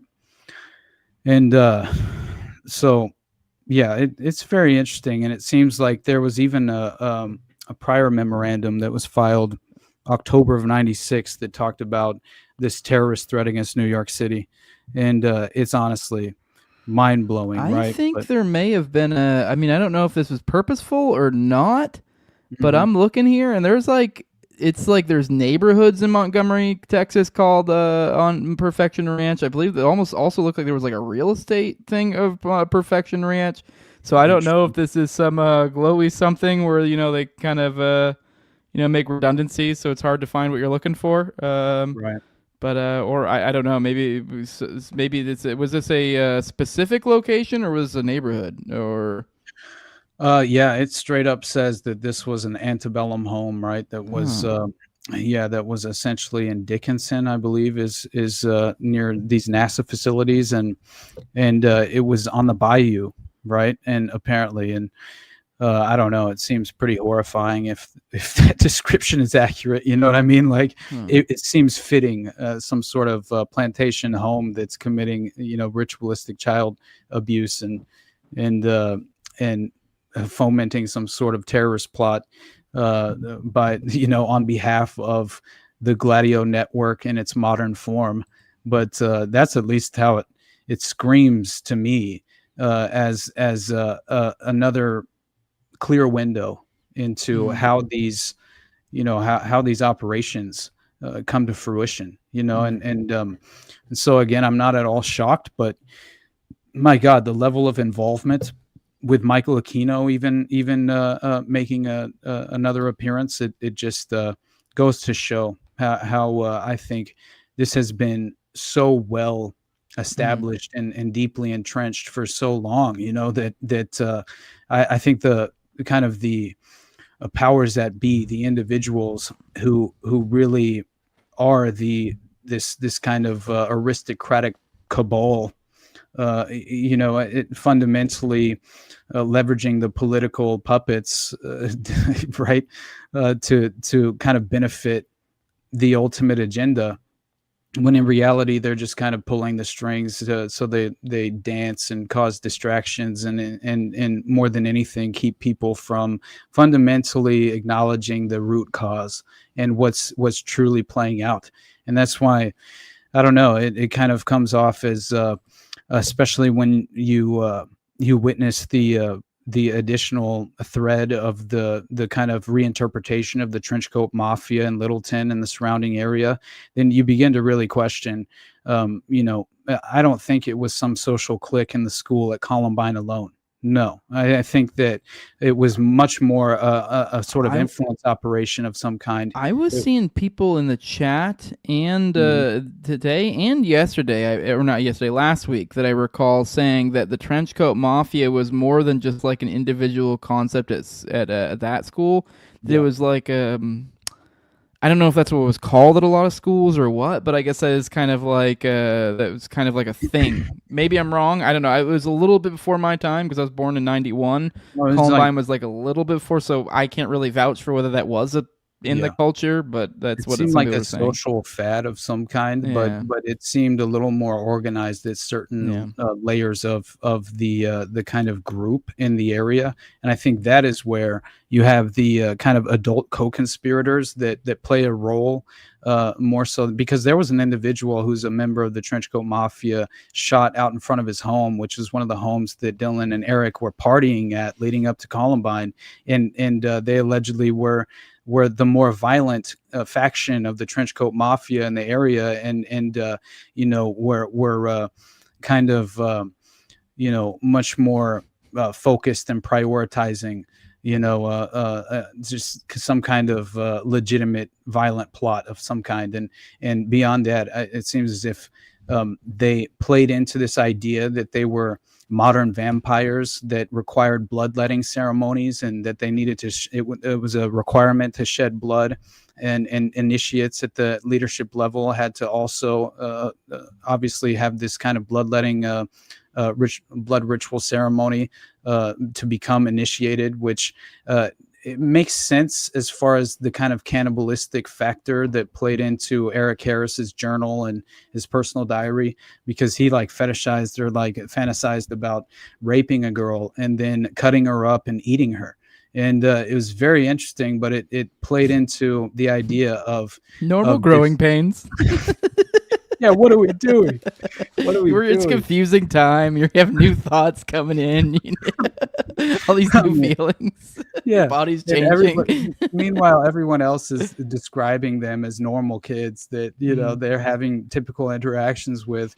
But then you have the the outcome of these journals being made public. And really, when I read through them, it does seem to provide it. Like if I were in the CIA writer's room and I was trying to orchestrate the most palatable narrative that would serve every last interest that you hope to implement on the back of such an event, they did their job. That's like, let's just say that it was genuine and organic, and that they were.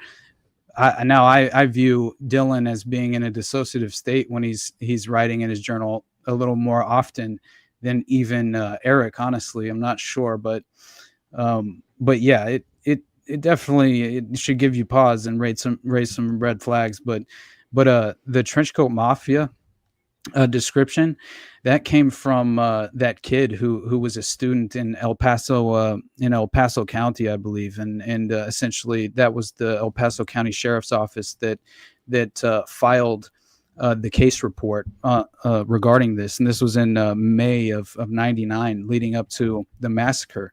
And this kid gets caught with child pornography in his backpack after he gets in trouble, and so he's a student at Mesa Ridge High School. That's the high school, and so it's a local high school that's not far at all from Columbine, and so he talks to the authorities after they discover this child porn in his backpack. He talks to them about knowing members of the Trenchcoat Mafia, and he claims that he actually saw Dylan and Eric right at a party the weekend before the shooting. And there was even there were local investigators just after the massacre happened that were investigating the idea that that Dylan and Eric had potentially planted the bombs earlier than the official timeline, or even could have planted the bombs at the post-prom party on the Saturday leading up to April 20th, which I thought, okay, that's interesting. Every single time. Pipe bombs. It's always like such a common component. Mm-hmm. In any glow op, you need a pipe bomb just to round it out. Austin, we have like probably another half hour. I think it would behoove us for this episode to perhaps bring in Jacob. We've been talking a little bit about Satanism in regards to Columbine and kind of more like a bird's eye view of it, but let's kind of get the low ground view. Let's get from the bottom. What does it look like? Probably pretty gay. But Jacob, come on in here and let us know about that embarrassing time in your life when you were in that weird gay-ass social club. So you can come on, Jacob. What's up, man? Tell us about that time. I know you can put whatever caveats. Hey, I was going through a rough time. I was really sad. My mom died. My girlfriend dumped me. Whatever the excuses are here, because I know I would have to have some that I would lead anytime I went into this.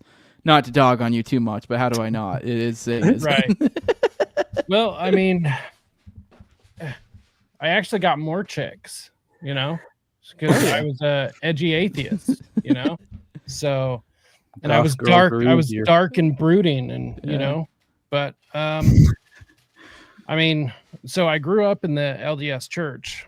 I left about 12 or 13, 14. I was growing my hair out, just starting my rebellious phase. And I had about shoulder length hair. And I was at church one of the last times I went, and I was standing in front of a picture of Jesus. And I had this, 80, late 70s, early 80s, something-ish guy come up to me. Somebody I had an interaction with before, but he came up to me and called me a long-haired faggot right to my face. And I remembered because I turned and I looked, and like I'm standing in front of a picture with Jesus who has like way longer hair than I do. And I was so blown away. I couldn't rationalize it. So you proved him right and joined the Church of Satan. No, you long-haired faggot. That actually took a lot longer. I actually was not a member of the Church of Satan, but I was a full practicing Satanist. Right. So you don't have to be a member, like a card-carrying member, you to just be need a to accept Satan into your heart. Yeah, into your black heart. Yes. Yeah. Which branch or like ideology appealed to you as far as when you were practicing? You know what I mean? I'm just curious. What denomination of long-haired faggot were you? Everyone always starts out with Levian Satanism. Yeah. Like that's just where everyone comes across, because the whole point to Levian Satanism is actually like an on-ramp to this entire world. Like that was the whole point that Anton LaVey started it, but most people actually just stop there. So that's just kind of where it is. But now you've got different organizations like the Temple of Set or various different like offshoots all across the country, all across the world. And depending on which one you end up in kind of depends on how serious you want to take it. You know, do you actually want to sacrifice animals? Do you want to be a leader of a cult, or do you want to like whatever you want to do? So it kind of like separates the people who are just edgy atheists from the people who actually take it serious. Yeah, who really wants to get domed up by hordes of fat goth chicks. Actually, being fat is actually a satanic sin. Oh, okay, that's interesting. Yes. So being stupid is a satanic sin. Being gullible is a satanic sin. Not taking care of yourself is a satanic sin, which is why you find a lot of Satanists who are incredibly egotistical, because they legitimately believe that they are better than others. And it comes down to, you know, the belief system that is taught. So, and it is a rather like anti-human belief system. People, you know, believe that most people are just useless eaters. So, I mean, just to be very clear, I'm just messing with you and having fun. No, I don't care. I mean, sorry, the chat's having fun with it too. Skinny goth chicks with 6-inch clits in the chat.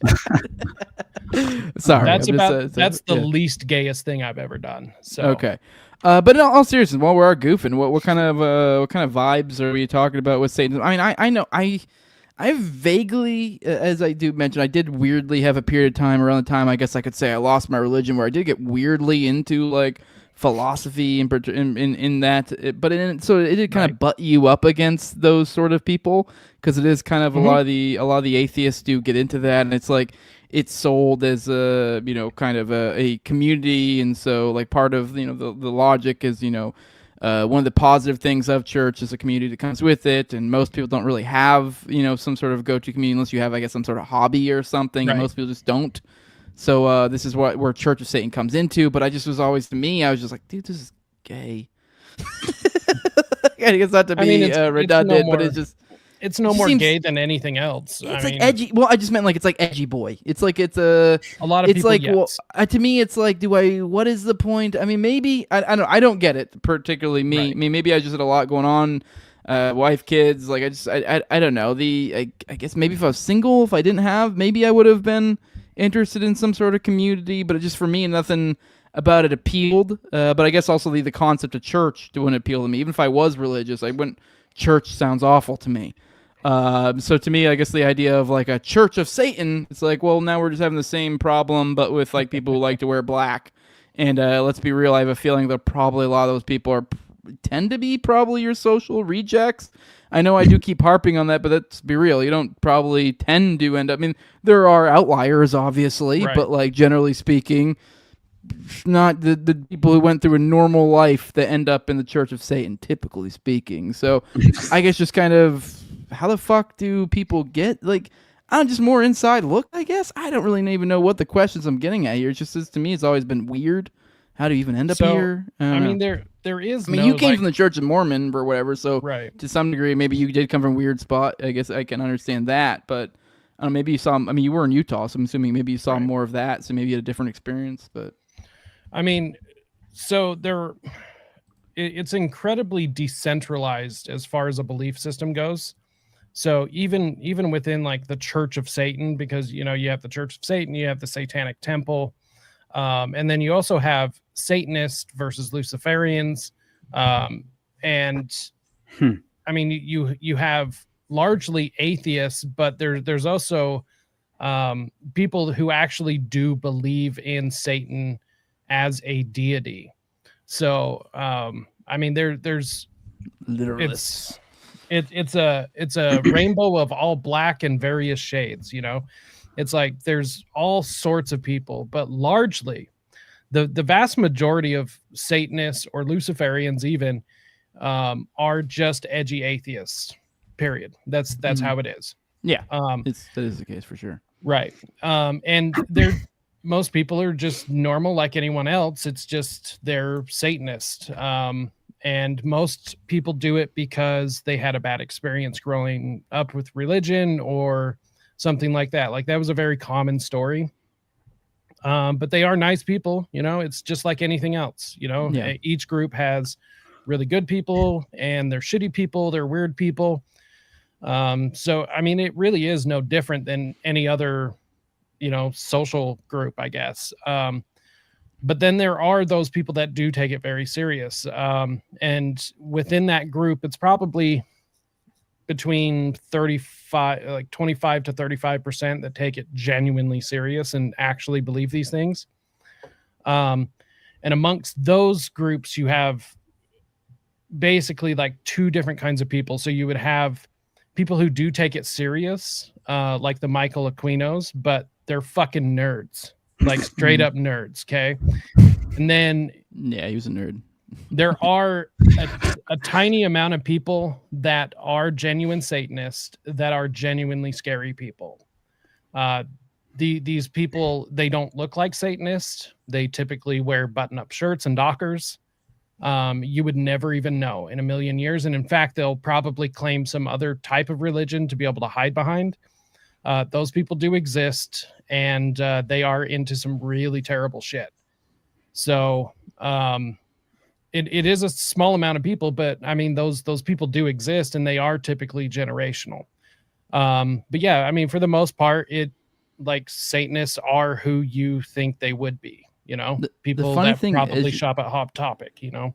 The funny thing is, as you're saying this, it's like I'm thinking there's almost like there's almost like a mirror of this. And ironically, things like, I don't know, particularly Catholicism is probably more something to look at. Particularly, I mean, if you get into the conspiracy world, it doesn't take too long till you get into some of the their higher, you know, people. There's all the hierarchy within that too. I know we were kind of talking about these like glowy sort of religions, and when I did say, oh, these major religions, I kind of, and I was like, well, in my head, and I was like, the one that came to mind, funny enough, was Catholicism, because it is kind of very rigid, but it is like very, I am kind of thinking in a weird way, I'm like, oh, a lot of this could apply to, especially, you know, more particularly, say, like the Catholic, like Roman Catholic, like these sort of belief systems. Like I could see that being a very, very, very similar thing here. Right.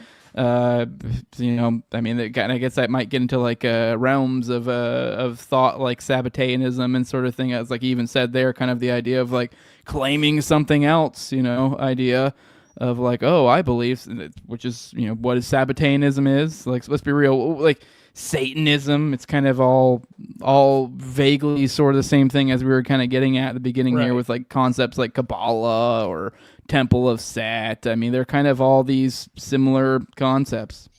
Right. And I mean, so like I said, your standard Satanist that you'll come across is just an atheist. And typically they just add the satanic level to it just to freak out Christians or, you know, piss off mom and dad. Like legitimately that it's a neckbeards without being neckbeards, if that makes sense. Like they have that mentality of like, ooh, I'm so edgy. Like, whoa, don't hurt yourself with all that edge, you know? And I don't know. That's usually where it stops for most people. And that doesn't mean that they don't like genuinely believe the things. It's just like, and like LaVeyan Satanism, I mean, it is genuine Satanism, especially in what it teaches. However, it is kind of like the Disney version of Satanism, you know, and it is like the entry level, and it is a direct like attack against Catholicism, because like all of the rituals that Anton LaVey developed were inversions of like Catholic rituals. Yeah, so, black masses, which is, right. I mean, this is where we get into, what's his name, Fairy, and a lot of these other people, these, I mean, that was kind of the early Satanism, was just, right. Was they were just, a lot of them were just trying to essentially be dark priests, essentially. Right. So there is this weird offshoot. I mean, they're always so obsessed with so above, so below, and it is kind of like you mentioned these like dark figures within Satanism. Well, you probably have those dark figures within it, so it's this dark mirror of each other. So, with kind of having negative components on both sides, whereas one, the public facing side is the spooky evil. And then, whereas the other one's more positive, and then maybe behind the scenes is a little where we might see some of the spooky evil.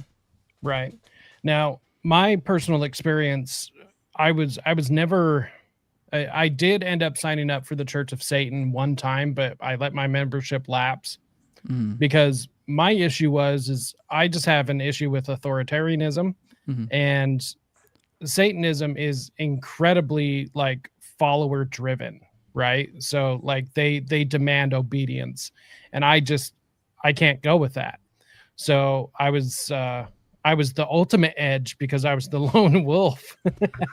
You're on the mega grind set. Yeah. Right. Well, it just bothered me because I couldn't conform to following a religion. That was what I was railing against partially, and so I never like got involved in like a coven or a cult or, any sort of like legitimate organization, because even the few times that I went to go meet with some, it just seemed lame to me. And not to mention my beliefs, even now, though, those are my beliefs between me and God or me and Satan at the time. It's nobody else's business. So, I didn't feel like I had to be a part of a group to be able to like practice what I believed. And I still feel that way now.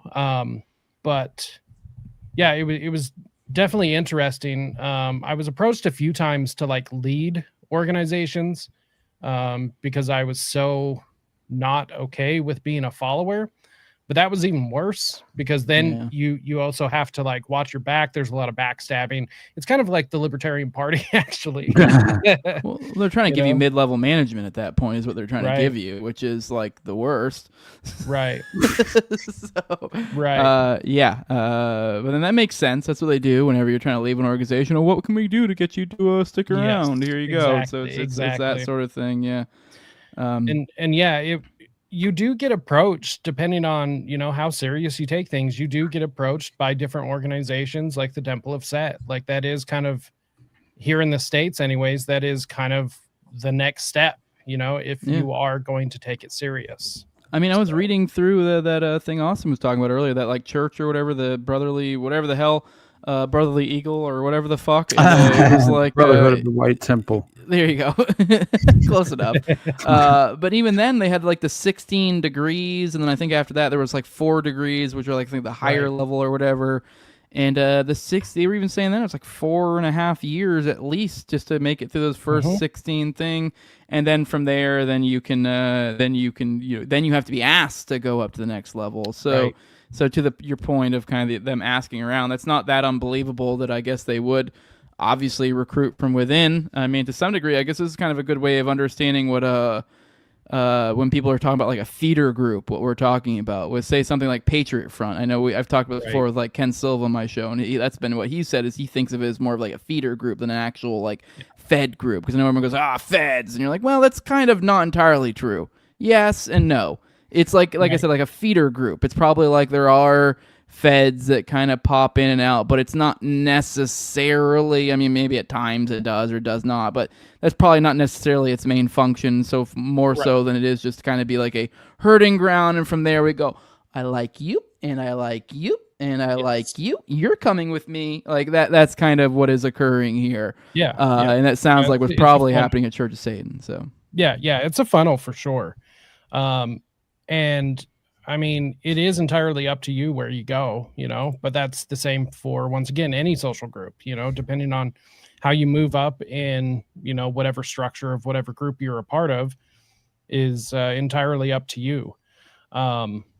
and it is interesting too, because there's the other side to this, like, you know, over in Michigan and stuff, the Church of Satan and the Satanic Temple are both incredibly active in politics.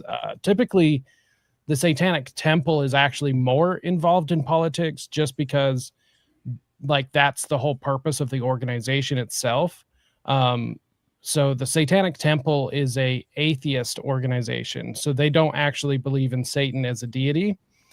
And so they just, you know, live out their, you know, their statements or their commandments in real life, which is also why you see things like them performing a black mass at the state capitol, or getting the statue of Baphomet there, doing the after school programs and stuff. And then on top of that, the Satanic Temple has the organization called the Gray Faction, which has basically, or not basically, it has blatantly picked up where the False Memory Syndrome Foundation left off.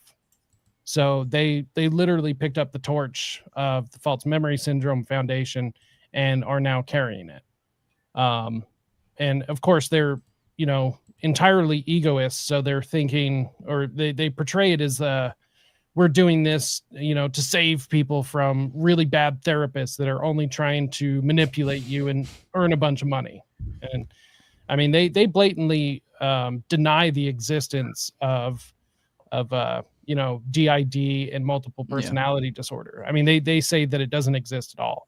I do think therapists are gay and borderline useless, but children do get molested, and I do think there are instances where those useless therapists aren't making things up. Right. And I don't think that's a crazy idea. Well, I think we're almost at 2 hours. I don't know, Austin, do you have any questions for Jacob, particularly on his time as a warlock or whatever it was he was, or whatever? Otherwise, I know we're almost at 2 hours. We've talked a lot about Satanism and all things around it, but I think we've had quite the episode. Would have been nice to have some calls. Call in next time, assholes. 1-833-722-DEAD was that 3323 for those who can't spell in numbers. And I guess with that, Austin, want to let people know where they can find you. I guess Jacob, since you're here, you're sort of the guest for today. Let people know where they can find you. Yeah. So the best place to find me is anywhere Rise to Liberty, or of course my Substack, which I'm paying a lot more attention to right now, which is called Beware the Mockingbird. I just dropped an article that was actually picked up by the Free Thought Project, which is fucking rad. That, buddy. Yeah. And this article, it's called Unmasking the PSYOP. It breaks down the media coverage of the Charlie Kirk assassination, and it breaks down all of the propaganda and the trauma-based mind control of the coverage. So it doesn't talk about who did the assassination or anything, just the manipulation that's taking place through mainstream media and even the alt media. So it's a way to educate people to be able to protect themselves. So go check that out. Instagram, Telegram, X are the best places to find me, or risetoliberty.store. Just dropped a new mind control t-shirt, a hoodie, and a long sleeve shirt because it's getting cold.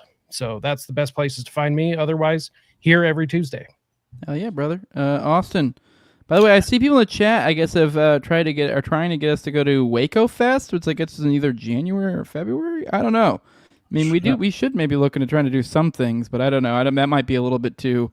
It's around the holidays and stuff. But anyways, I don't know. I do like the idea of it. Anyways, Austin, where can they find you at? Maybe we should start thinking about trying to do some stuff. It was fun when I got to come up there in Cali. You can find some sort of like podcast event in Florida for us to do or something so we can hang out. I don't fucking know. I do like those, and us being on different coasts. It's nice. Maybe we could come together in Texas. I don't fucking know. Austin, where they can find you at? We can talk about this, I guess, more. Kind of our whimsical thoughts on what we could do and hang out and hold hands and all that. Sounds good, buddy. Yeah, no, man. You guys already know. Just check me out at the Underclass Podcast, and keep your eyes peeled for this upcoming episode. I'm excited to get it out finally. But yeah, I don't know, man. Like the current environment, man. I mean, beyond No Kings 2.0 and Trump waging a covert war on Venezuela, I guess. Not so covert, but sort of in a way, because it's not technically, like announced publicly that we're legitimately waging war on Venezuela, basically. And then, Luigi's Lady Boys, I thought was a hilarious story. Yep. And reading through that article, though, check it out, dude. I'll be covering tomorrow. Yeah, because he's like he disappears in Thailand after he's talking with these. It's so straight. He goes to a shooting range by himself, and he's just it's textbook Mockingbird shit. Yeah. Like, this is a Manchurian Candidate performing his programming, leading up to an event. But anyway, so there was so much I was hoping to talk to you about, but I just went insane on Columbine. So I'm sorry, but I love you all. And Jacob, thank you, brother, for your perspective. And I think it's interesting the different kind of avenues we've each taken as far as your childhood circumstances have such an impact on the direction and path you take in life. And it's just like, I admire you for being able to wake up to bad ideas and reject them as you enlighten yourself and grow as an individual. And man, that's why we all, just ultimately found each other, right? So I feel like it's yes, sir. Yeah, it's destiny, my brothers, and I love you. So love you too, dude. Everybody, I appreciate you guys. So I'm sure we'll do another whatever this is in the next few days. So I think Sam was out of town in Austin or some shit. But anyway, so nothing but love. You can support me on Patreon, best place, and I'll catch you guys next week. Hell yeah. For those who want to support what I'm doing over here, leave a like, share, subscribe, comment, leave a 5-star review on iTunes or Spotify. You can follow the show on YouTube, Rumble, all the audio podcatchers, one of the No Way Jose podcasts. Obviously, it goes out to both, so go check out his as well. I do my morning show. I know Austin just mentioned the Luigi thing, so catch me tomorrow at 11 a.m. Eastern, and I should be talking about that Luigi Mangione story, which is pretty wild. We'll be talking about that and some other stuff. Today we talked about the gag order with Charlie Kirk and some of the crazy Epstein stuff we didn't touch on at all today, which is fine. We covered it on my show. But for those who really want to support the show in the best way they can, you can do that over at patreon.com/NoWayJose2020. The lowest level is $2. That's where you get access to early episodes. I usually do about 1 to 2 episodes per week. Try to keep about 4 behind the paywall at any given time. Been slacking a little bit lately. I'll build them back up. My bad. But you also get access to early episodes. You also get access to ad-free RSS feed. You also get access to the Telegram, and you get access to the pre-show, the post-show, and the video calls. I mean, Austin's weekly live call-in show, which you're watching right now. You also get the live chat. There was a big old bustling live chat today, the private live chat. But that's at patreon.com/NoWayJose2020. The highest levels of my sponsors. I read them off every episode. It's a big thank you for their support. And my previous co-host and entire gang, at Learn to Toad, also at Abrigadees, at ZOVRCK, at _Invizeal, Tim Tuttle, at John Klebo, Will Bells, Delicious Blueberry Rabbit Eye Wine, big fan of the show, Torrin May, at Wayne Takas, 1-800-Cars for Kids, and Mark Vestibule. I do have one guy who likes to change his thing every now and then, but with that, hey, that's what you get. Pay me $20 a month. I'll say whatever the fuck you want. It'll be, I'll say the NF word every day. I don't care. I'll say it, but I'm not going to say it. I'm going to say NF word now and make you think it because you didn't give me money. Give me money and I'll do that. Love you all. We'll see you again next week. Make sure to check all our different shows. Like Austin said, we all kind of have a slightly different vibe, so I think you can kind of really watch all our shows. You don't have to watch any other podcasts. That's what I'm telling you guys. Get rid of all your other podcasts. Only watch ours, and you're good. You don't need anything else. With that, guys, we'll see you guys next week. Love you all. Bye-bye.